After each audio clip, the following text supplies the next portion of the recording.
Pembahasan soal SKB Bahasa Indonesia Part 1, temanya sinonim.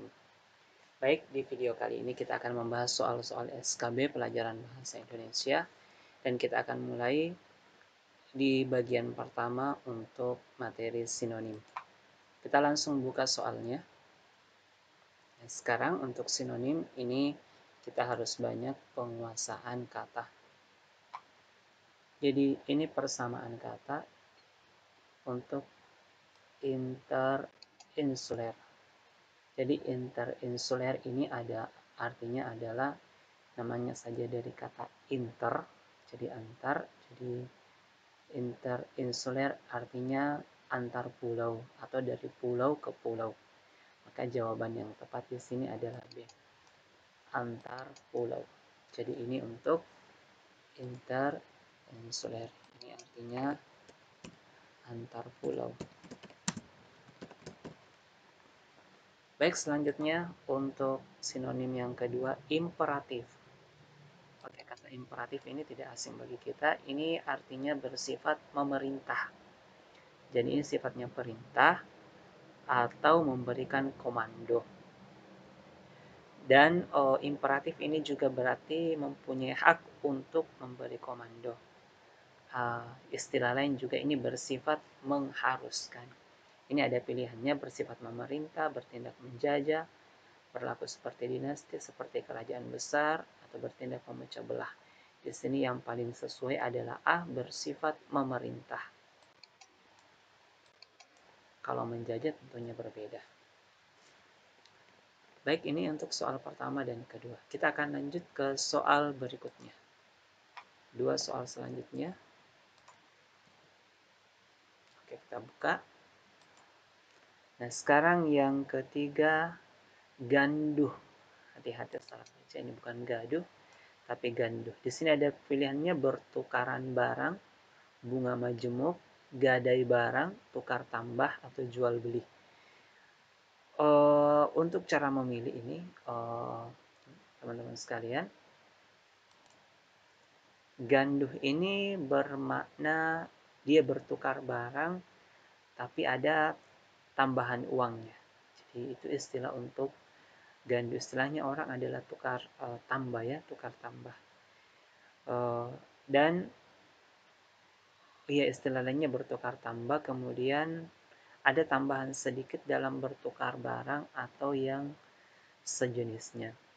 Di sini ada yang ini A sebenarnya bisa, D juga bisa, tapi yang paling sesuai adalah D, tukar tambah. Karena ganduh itu dia bertukar, ada pertukaran tapi ada tambahannya. Kalau bertukaran barang belum tentu ada tambahannya. Kemudian untuk soal nomor 4, perestroika. Perestroika di sini ada pilihannya penataan kembali, pelabelan produk, aturan main, sentuhan tradisional, atau imbang kata. Perestroika itu bermakna penataan kembali. Itu perestroika atau pembaruan dalam berbagai bidang politik. Jadi dia menata kembali, ini ada pere. Ini kembali ya, menata kembali. Ini juga biasa bicara tentang politik. Jadi jawaban yang paling tepat di sini adalah A, penataan kembali. Baik teman-teman sekalian, kita akan lanjut ke soal berikutnya untuk sinonim. Oke, ini soal kelima. Ada kata kompilasi. Kompilasi.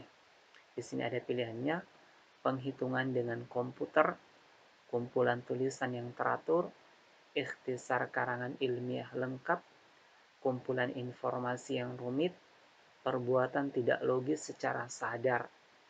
Nah, kompilasi ini biasa ada kita dengar lagu-lagu kompilasi. Kompilasi itu artinya kumpulan. Jadi dia kumpulan tulisan yang tersusun secara teratur. Itu namanya kompilasi. Jadi pada dasarnya dia terkait dengan kumpulan tulisan, tapi dia disusun secara teratur. Dia juga berarti tentang daftar formasi bisa juga karangan dan sebagainya.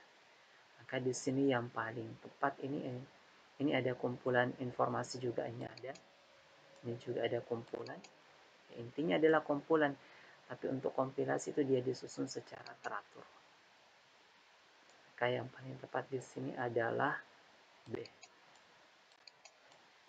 Oke, kemudian soal yang keenam, kata madar. Nah, biasa kita dengar madar ini ada tidak berperasaan, nasihat dari ulama, sejenis pantun, tembok di atas menara-menara, kata puji-pujian. Nah, yang paling tepat untuk madar ini, madar itu biasa orang katakan tebal telinga, ya istilahnya seperti itu. Atau istilah lainnya tebal telinga itu adalah orang yang tidak berperasaan. Maka di sini yang paling cocok adalah ayat tidak berperasaan pemadar. Ini nasihat ini dengan kata-kata pujian mungkin mirip-mirip. Baik, teman-teman sekalian, saya rasa cukup untuk pembahasan soal SKB kita di part 1 sinonim. Nantikan pembahasan soal berikutnya di video selanjutnya. Semoga bermanfaat. Wassalamualaikum warahmatullahi wabarakatuh.